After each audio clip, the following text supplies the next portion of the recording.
Hello and welcome to the Archie Luxury program. Today we're doing viewer emails. That's right, viewer emails. Okay, let's start off. This is an email from Chris. Hi Archie, I would love to purchase a Patek 5107 in white gold. I have looked all over but have yet to find one for a decent price. Do you have any suggestions as to where I could possibly find one for $10,000 or under? Chris, the reason you can't fucking find one for $10,000 or under is because they're a more fucking expensive watch. Okay? The reason you can't find them cheaper than that is because maybe the price is fucking higher. You're a fucking cheapskate and you've got to pay more to get a fucking watch like a 5107. I mean, it's basic economics, Chris. I mean, I can't fucking hold your hand whilst you fucking work anything out. Mate, if you can't find it less than 10,000, maybe that's because the market says the watch is worth more than fucking 10,000. Man, it's just fucking simple fucking economics. Okay, next email. Say Archie, could you please take time to explain watch movements? Could you please take time to explain watch movements all about? What it all means to new collectors like myself. What's the difference between acrylic, mineral and sapphire crystals? What does 17 joules mean? Man, if you're gonna ask fucking questions like that, you're just fucking novice. You've got to have some basic homework done, man. I mean, look. I mean, realistically, there's heaps of shit about this sort of crap all over the fucking internet. Joules. They often use synthetic joules now. It's a friction-free type of system. Acrylic, mineral, or sapphire, that's what the glass is made of. That's what protects the face itself. Some of the Rolexes, like on the screen here, we've got a Rolex Explorer. It's got a sapphire crystal, and it's a synthetic type of glass. Some of the older watches had a plastic glass. That's an acrylic type glass. But man, just do a Google search. You don't need me. I'm Archie Luxury. I'm here to talk luxury, not fucking watches 101. Okay, next question here. Do you know of any luxury watches that are made in America? If so, which do you recommend? Thanks. Man, they don't make any fucking decent things in America no more.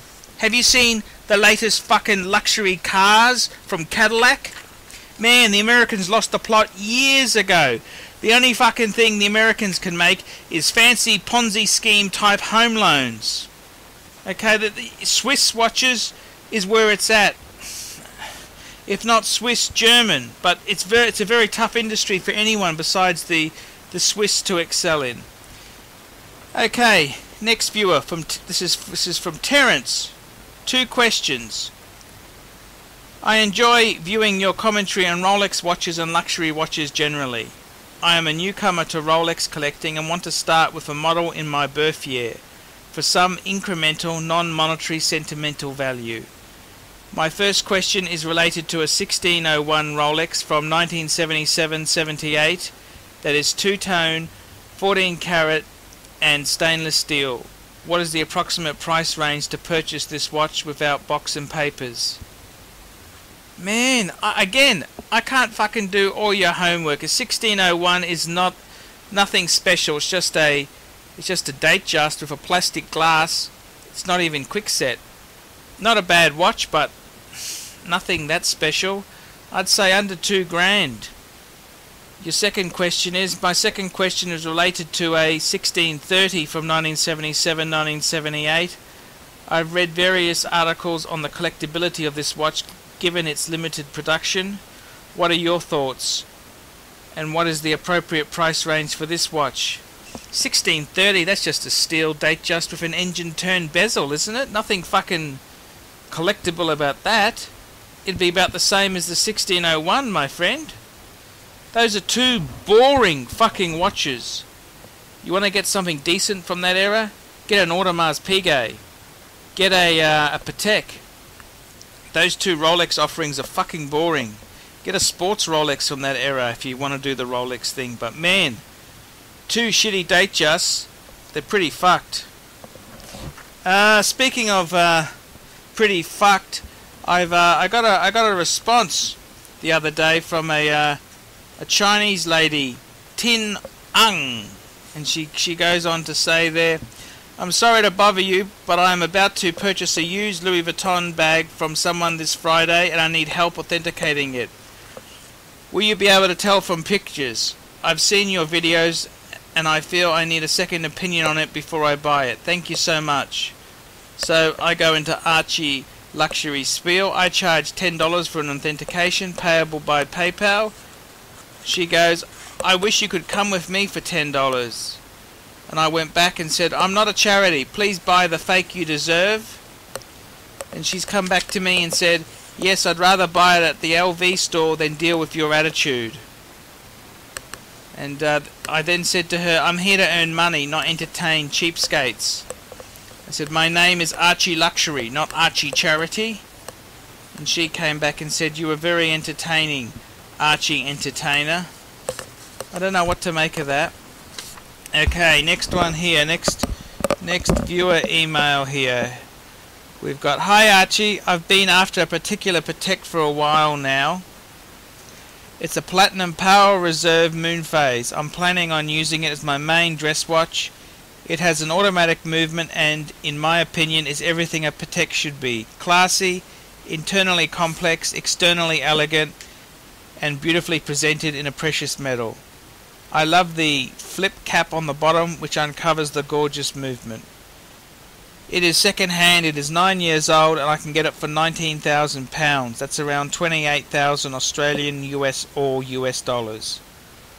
What would you say about the price? Please get back to me soon. Thanks, mate. That's from Elate. Well, Elate, how about, if you're buying such a fucking expensive watch, how about you flick Archie a $5 or a $10 for his troubles? What do you reckon, you cheap fucking asshole? I mean, you're buying a fancy watch like that and you can't even flick Archie five quid. Look, it's a great watch. That's a beautiful watch. But I mean, again, come on. I'm not fucking price point. It's not Red Book Archie here where you can just phone in for a fucking price on a piece. You've got to do your own homework. It's not for me to do it, particularly if you haven't even flicked Archie a $5, you cheap asshole. Okay, let's see what else have we got here. Oh, we got a complaint. This is from Picky. Picky 809. Here comes Archie with his ingenious invention about mechanical watches again. Omega is trying to be Rolex. In what department exactly? Learn something about diving watches, man.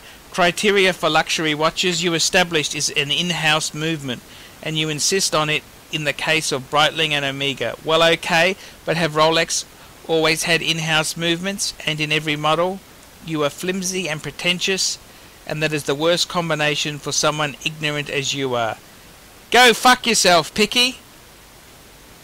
Omega is trying to be Rolex. You bet your goddamn ass they are. Have you been to the new Omega boutiques lately? If that's not trying to be something they're not, I don't know what the fuck is. And yeah, I know.